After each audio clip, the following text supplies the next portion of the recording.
আসসালামু আলাইকুম। পাকা তাল দিয়ে যাই বানান না কেন আমার কাছে মনে হয় এই রসগোল্লাটা কেউ বানিয়ে খান না। খেতে এতটা পরিমাণ মজা ছিল, এতটা পরিমাণ নরম সফট ছিল এই রসগোল্লাটা। খুবই অল্প কিছু উপকরণে এই রসগোল্লাটা বানানো যায়। খেতে দারুণ লেভেলের মজা ছিল। আপনারা বাসায় অবশ্যই হলো এই সিজনে একবার হলো ট্রাই করবেন। এখানে আমি দিয়ে দিয়েছি ১ টেবিল চামচ ঘি। ঘিটা দেওয়ার পরে এখানে দিয়েছি ১ কাপ হলো তালের হলো পাল্প দিয়ে হলো একটু লাড়াচাড়া করে এখানে দিয়েছি ১/২ কাপ নারকেল দিয়ে খুব সুন্দর সুন্দর করে লাড়াচাড়া করে নিছি। লাড়াচাড়া করার পরে এখানে দিয়েছি ১/২ কাপ হলো সুজি দিয়ে খুব সুন্দর করে আমি একটা ডো বানিয়ে নিব। খুব সুন্দর করে রান্না করে নিব। অবশ্যই চুলা আঁচটা কমিয়ে রাখবেন। এখানে জিনিসটা হইলো প্যানের কাছে আসবে তখন আমি ১ টেবিল চামচ ঘি দিয়ে দিব। ঘিটা অবশ্যই দিবেন। ঘিটা দিলে এটার ফ্লেভারটা খুবই ভালো লাগে, খেতে খুবই ভালো লাগে।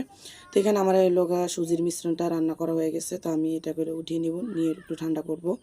ঠান্ডা করার আগে আমি এখানে শিরাটা বানিয়ে নিব। এখানে দিয়ে দিছি আমি ১ কাপ চিনি দিয়ে আর ১ কাপ পানি দিয়ে দিছি। দিয়ে ওই খুব সুন্দর করে লাড়াচাড়া করে একটা বলক তুলে নিব। এখানে ১ তার বা ২ তারের কোনো ঝামেলা নেই। বলক তুললে আমি এটা এক সাইডে রেখে দিব। আমার মিশ্রণটাও ঠান্ডা হয়ে গেছে।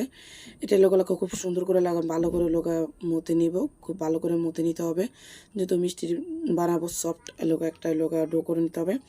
এখানে আমি মিষ্টি বানানোর জন্য একটা আমি চামিচ নিয়ে নিয়েছি। সবগুলো একই সাইজে বানাবো। প্রথম চামিচটা আমার ছোটো ছিল, আমি একটু বড় দেখে নিছি।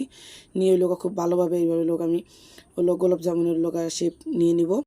আপনাদের সুবিধার কারণে আমি আরেকটা দেখিয়ে দিচ্ছি। খুব ভালোভাবে এটাকে একদম ঘুরিয়ে ঘুরিয়ে একটা বলের মতো করতে হবে, যাতে কোনো ফাটল না থাকে। একইভাবে আমি সবগুলো বানিয়ে নিব। বানিয়ে নেওয়ার পরে চুলায় বসিয়ে দিব তেলটা হালকা গরম হয়ে আসলে আমি সবগুলো গোলাপ জামুন দিয়ে দিব। দিয়ে আমি এখানে হালকা লাড়াচাড়া করে সব করে একটা সুন্দর একটা কালার নিয়ে আসবো। আপনাদের কাছে যদি আমার রেসিপিগুলো ভালো লাগে অবশ্যই লাইক শেয়ার কমেন্ট করবেন আর আমার পেজটা ফলো দিয়ে দিবেন। এখানে সুন্দর একটা কালার চলে আসছে। তো আমি শিরাটাও খুব সুন্দর ঠান্ডা হয়ে গেছে। এখন আমি দিয়ে দিব। দিয়ে এটা আমি ২০ মিনিটের জন্য এভাবে শিরাতে রেখে দেব। ফিরে আসলাম ২০ মিনিট পরে। দেখেন কতটা সুন্দর হয়েছে গোলাপ জামুন।